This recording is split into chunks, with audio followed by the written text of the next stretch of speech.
गो। Good morning बच्चा लोग। I hope आप सब लोग अच्छे होंगे। एंड आज हम पढ़ने जा रहे हैं केमिस्ट्री पीरियोडिक टेबल। तो एज वी नो दैट कि पीरियोडिक टेबल पढ़ने से पहले हमें कुछ बेसिक चीज़ें आना चाहिए, जैसे कि एटम क्या है, उसके अंदर जो इलेक्ट्रॉन प्रोटॉन होते हैं वो क्या चीज़ होती है। तो हम एटम से स्टार्ट करते हैं कि एटम होता क्या है। अगर हम बात करते हैं एटम की, तो कंसिडर करो एग्जाम्पल से कि एक घर है और उस घर को हम एटम कंसिडर कर रहे हैं। उसके अंदर जो फैमिली मेंबर है वो हो गए जो एटम के अंदर इलेक्ट्रॉन प्रोटॉन और हमें न्यूट्रॉन मिल रहे हैं। ओके, तो अगर हम बात करते हैं एटम की, तो एटम के अंदर होते हैं electron, proton and neutron. Electron हमेशा न्यूक्लियस के बाहर होता है और जो प्रोटॉन और न्यूट्रॉन होता है वो हमेशा सेंटर पे न्यूक्लियस के अंदर होता है। यहाँ पर एक न्यूक्लियस होता है सेंटर पे, जहाँ पर प्रोटॉन होते हैं और न्यूट्रॉन होते हैं। और जो इलेक्ट्रॉन होता है वो हमेशा न्यूक्लियस के आजू बाजू सर्कुलर पाथ में मूव करते हैं। एज वी नो दैट कि जो इलेक्ट्रॉन होता है, इलेक्ट्रॉन के पास नेगेटिव चार्ज होता है, जबकि प्रोटॉन के पास पॉजिटिव चार्ज होता है, और जो न्यूट्रॉन होता है वो न्यूट्रल होता है। It means they have no charge, zero. Electron negative charge, proton positive charge, whereas neutron is neutral, it have no charge. तो अब हम बात करते हैं फिर न्यूक्लियस कैसे चार्ज होगा। इसके पास पॉजिटिव चार्ज होगा या फिर नेगेटिव चार्ज होगा। अगर हम बात कर रहे हैं न्यूक्लियस की, तो न्यूक्लियस के अंदर प्रोटॉन है और न्यूट्रॉन है। न्यूट्रॉन के पास कोई चार्ज नहीं है। एक एग्जांपल लेते हैं, +1 एंड +0। अगर हम इनको प्लस कर रहे हैं तो 1 आएगा। अगर कोई भी चीज वो निगेटिव में नहीं है, इसका मतलब वो पॉजिटिव में है, आइदर वहां पे साइन पॉजिटिव का हो या फिर ना हो। तो यहाँ से क्या आ गया, 1 आया, इसका मतलब ये पॉजिटिव आ गया।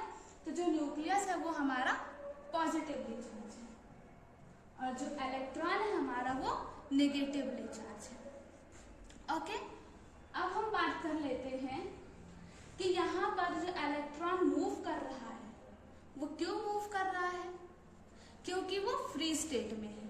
अगर हम प्रोटॉन की बात करें तो न्यूक्लियस के अंदर बाउंड है, वो सेंटर पे लाई कर रहा है। जैसे फॉर एग्जांपल कि जब हमारी क्लास चल रही होती है तो हम क्लास के अंदर होते हैं, जब हमारा लंच टाइम होता है तो हम फ्री घूम रहे होते हैं इधर उधर। वैसे ही इलेक्ट्रॉन फ्री होता है और प्रोटॉन न्यूक्लियस के अंदर रहता है। तो इलेक्ट्रॉन हमेशा एक सर्कुलर डायरेक्शन में न्यूक्लियस के अराउंड घूमता रहता है। एंड अब हम बात करते हैं कि यहाँ पर इलेक्ट्रोस्टैटिक फोर्स ऑफ अट्रैक्शन होता है। तो वो इलेक्ट्रोस्टैटिक फोर्स ऑफ अट्रैक्शन क्या चीज़ है वो हम आइए देख लेते हैं, क्योंकि पीरियोडिक टेबल में जब हम पढ़ेंगे आगे, उसके बाद हमें केमिकल रिएक्शन वगैरह पढ़ना है, हमें बॉन्ड पढ़ना है। तो बॉन्ड में हमें इलेक्ट्रोस्टैटिक फोर्स ऑफ अट्रैक्शन बहुत काम आता है। तो अगर हम इलेक्ट्रोस्टैटिक फोर्स ऑफ अट्रैक्शन की बात करें, F is directly proportional to Q1 and Q2। इसका मतलब है कि जो फोर्स है वो चार्ज के डायरेक्ट प्रोपोर्शनल है। इट मीन्स अगर चार्ज बढ़ेगा तो फोर्स भी बढ़ेगा, जितना ज्यादा चार्ज उतना ज्यादा force of attraction. And second thing is that force is inversely proportional to 1/r²। r हो गया हमारा radius, it means distance. Distance जितना लंबा फोर्स उतना कम। लाइक एग्जाम्पल, हम एक नल का एग्जाम्पल ले लेते हैं। जब हम नल के हैंड को पास से पकड़ेंगे तो हमें ज़्यादा फोर्स लगाना पड़ेगा, अगर हम उसको थोड़ा दूर से पकड़ के चलाएंगे तो हमें कम फोर्स लगाना पड़ेगा। तो जब डिस्टेंस बढ़ जाएगी तो फोर्स क्या होगी, डिक्रीज हो जाएगी। जब चार्ज बढ़ेगा तब फोर्स इंक्रीज होगा। अब यहाँ पर आता है कांस्टेंट। ये प्रोपोर्शनैलिटी साइन को हम हटाने के लिए कांस्टेंट यूज करते हैं, जो कि उसमें कोई चेंज नहीं होता, वो एक तरीके से कांस्टेंट है, ना तो उसमें कोई चीज बढ़ेगा ना तो घटेगा, वो हमेशा उसकी फिक्स्ड वैल्यू रहती है। तो यहाँ पर हम के कांस्टेंट का यूज करते हैं। F इज इक्वल टू के Q1 इंटू Q2/r²। ये हमारा है फोर्स ऑफ अट्रैक्शन, जो कि यहाँ पर लगता है जैसे ये पॉजिटिवली चार्ज है, ये निगेटिवली चार्ज है, तो इनके बीच में जो अट्रैक्शन होगा वो होगा force of attraction.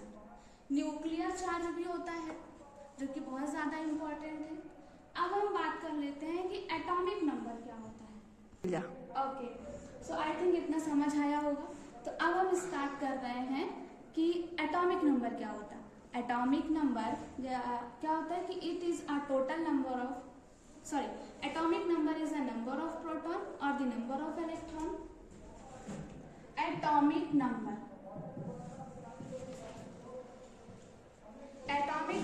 is equal to number of proton और number of electron। जितना प्रोटॉन होगा एक किसी भी एटम के अंदर उतना वही उसका एटॉमिक नंबर होगा। या हम ऐसे भी कह सकते हैं कि एटॉमिक नंबर जो होगा उसका उतने ही उसके अंदर प्रोटॉन होंगे या फिर इलेक्ट्रॉन होंगे। लाइक फॉर एग्जाम्पल कि एक हम एटम ले लेते हैं सोडियम। सोडियम का सिंबल होता है Na। अब हम सोडियम का एटॉमिक नंबर देखें तो 11 है, इज इक्वल टू, अगर हम इसका के एलिमेंट के अकॉर्डिंग इलेक्ट्रॉनिक कॉन्फ़िगरेशन निकालते हैं तो ये लिख लेगा 281। ये है इसका एटॉमिक नंबर, ये है इसका इलेक्ट्रॉनिक कॉन्फ़िगरेशन। अब हम बात करते हैं ये रहा इलेक्ट्रॉनिक कॉन्फ़िगरेशन, बट ये हम पीरियोडिक टेबल पढ़ने के बाद में बताएंगे।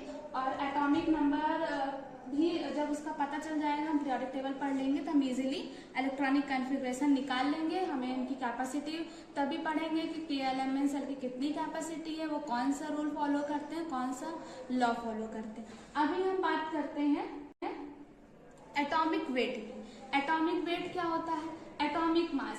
Atomic mass is the total number of mass of the atom, यानी कि जितना भी मास है उस एटम के अंदर उसका टोटल नंबर क्या होता है? एटॉमिक वेट होता है। That which are made up of proton, neutron and electron. इनसे मिल करके एटॉमिक वेट बनता है।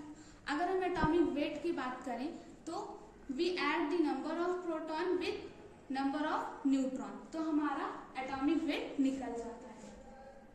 ओके, सो ये रहा बेसिक।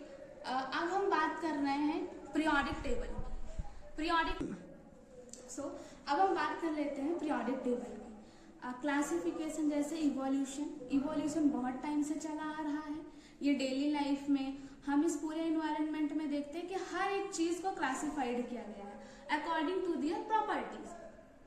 प्लांट की बात कर लें, एनिमल की बात कर लें, या ह्यूमन बीइंग की बात कर लें, या किसी भी ऑब्जेक्ट की बात कर लें, तो ये सारे को एक ग्रुप में क्लासिफाई किया गया है उनके प्रॉपर्टीज के अकॉर्डिंग। जैसे फॉर एग्जांपल हमारी बुक्स में हर एक चैप्टर को क्लासिफाई किया गया। ऐसा तो नहीं कि उस पर्टिकुलर का टॉपिक को उठा करके दूसरे चैप्टर के अंदर रख दिया गया है। जो उस चैप्टर से रिलेटेड टॉपिक्स हैं उनको एक साथ रखा गया है।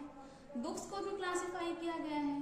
ऐसे ही शॉप की बात करें तो जो उनमें भी अलग अलग सेल्स होते हैं, जैसे कि बिस्किट का सेल्स अलग है, चॉकलेट का अलग है, तो वहाँ पर भी क्लासिफाई किया गया है क्योंकि उनकी प्रॉपर्टीज सिमिलर है। ऐसे ही प्लांट में है, ऐसे ह्यूमन बीइंग में है। जब ये हमारे पूरे यूनिवर्स में है तो वही चीज़ को पीरियोडिक टेबल में भी अप्लाई किया गया। ऐसे कुछ लोग आए जिन्होंने अपना अपना क्लासिफिकेशन दिया पीरियोडिक टेबल को लेकर के, ताकि हम उसे इजी वे में पढ़ सकें, समझ सकें और उसे याद कर सकें। तो पीरियोडिक टेबल को इजी बनाने के लिए, समझने के लिए उसका क्लासिफिकेशन किया गया उनके प्रॉपर्टीज के बेसिस पर।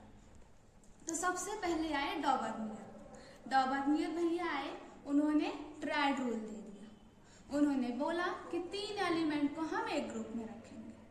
उन्होंने 3 एलिमेंट की ग्रुपिंग करी। उन्होंने एटॉमिक मास के अकॉर्डिंग उनको रखा कि जैसे एटॉमिक मास इंक्रीज होगा वैसे हम उनको एक ट्राइड में रखेंगे। जैसे एग्जांपल ले लेते हैं, उन्होंने जो पहला बनाया, पहले सीरीज, उसमें उन्होंने रखा अब हम ट्राइड की बात कर लेते हैं। ट्राइड में 3 एलिमेंट्स की ग्रुपिंग की गई एक साथ।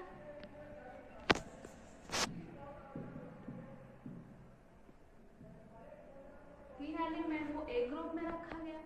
तो अगर हम पहले एलिमेंट की बात करते हैं तो पहले ग्रुप की calcium, strontium and beryllium.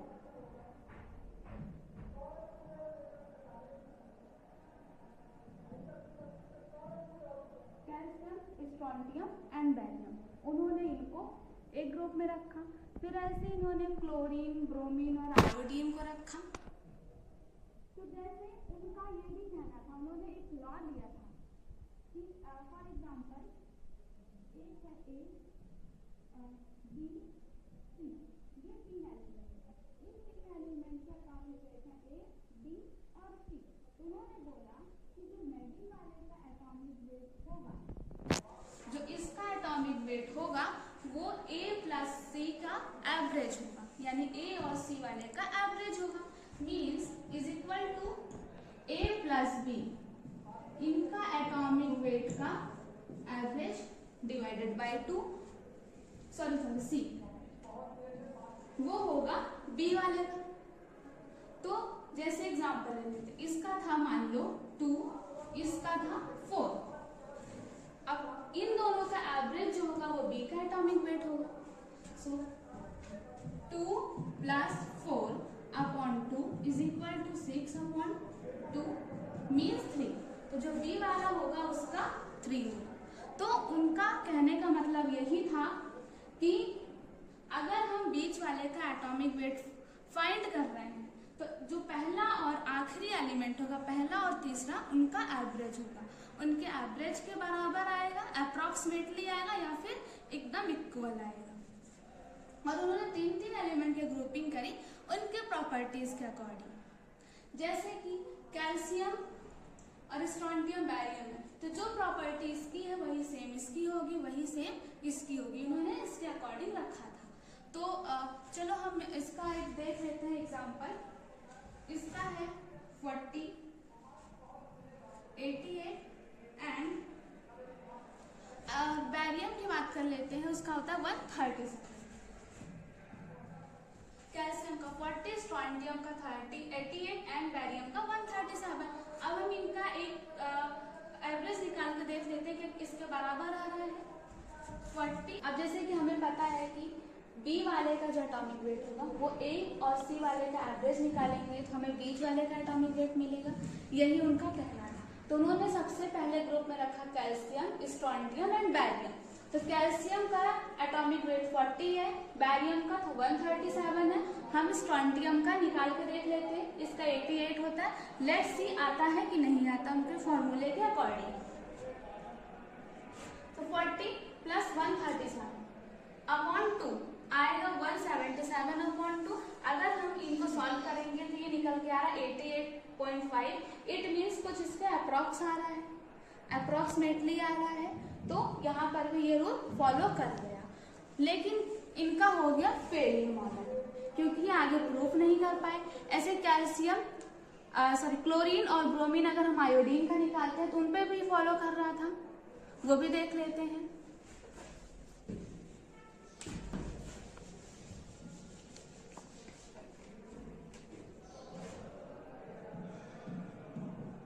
Chlorine, bromine and iodine, इसका है 30.55, 80 एंड 127 अप्रॉक्सीमेटली आ रहा है। तो यहाँ पर भी ये रूल फॉलो कर गया। लेकिन इनका हो गया फेलियर मॉडल, क्योंकि ये आगे प्रूफ नहीं कर पाए। ऐसे कैल्शियम क्लोरीन और ब्रोमीन अगर हम आयोडीन का निकालते हैं तो उन पे भी फॉलो कर रहा था, वो भी देख लेते हैं।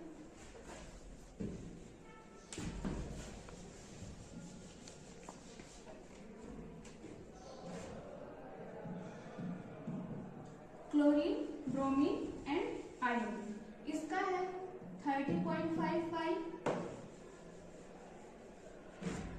80 एंड 127। इनका भी हम देख लेते हैं। अगर हम इनका निकालेंगे तो ब्रोमीन के इक्वल आएगा। क्लोरीन और आयोडीन का हम एटॉमिक वेट का एवरेज निकाल। जैसे कि हमने इसका देखा, हम एक एग्जांपल और देख लेते हैं। उन्होंने जो सेकंड ग्रुप रखा था वो था क्लोरीन, ब्रोमीन और आयोडीन की। उन्होंने कहा कि इनकी प्रॉपर्टी, जैसे इनकी प्रॉपर्टी सिमिलर है वैसे इन तीनों की भी प्रॉपर्टी सिमिलर है। तो इनका हम एटॉमिक वेट निकाल लेते हैं, इनका एवरेज निकाल लेते हैं। 35.5 प्लस 127 अपॉन 2, ये आएगा 0.5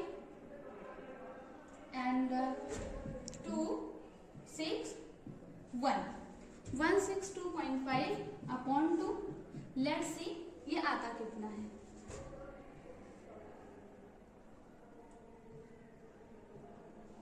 81.2 के आसपास आ रहा है, दैट मीन्स एवरेज आ रहा है। ये 80 है तो ये भी काम कर गया, क्योंकि एवरेज उन्होंने बोला था कि अप्रोक्सीमेट आएगा या तो इक्वल आएगा।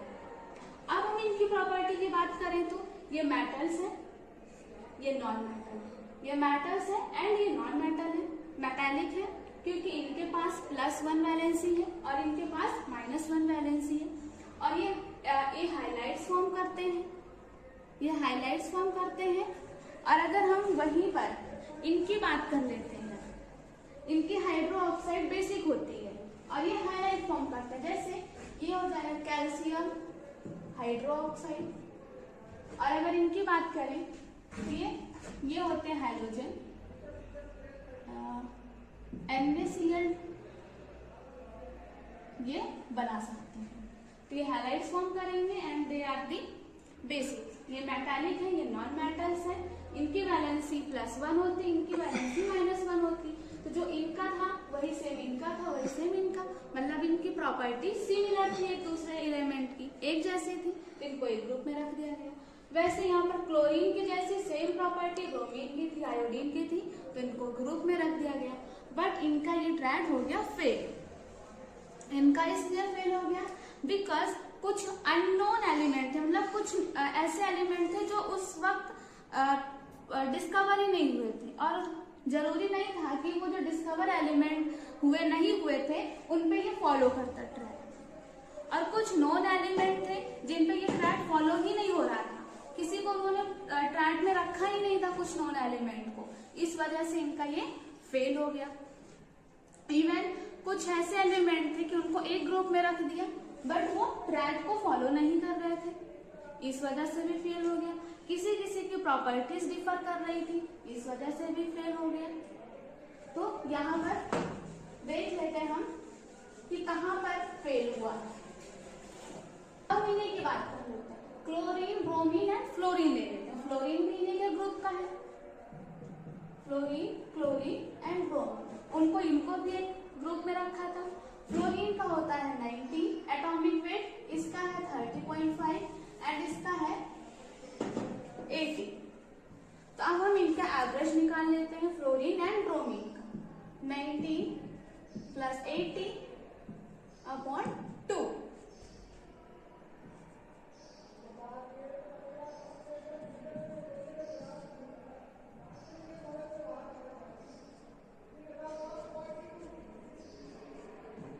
ये 49.5 के अप्रोक्सीमेट, ये 49.5 बहुत ज्यादा आ रहा था, इसमें बहुत ज्यादा डिफरेंस था, इस वजह से भी ये फेल हुआ।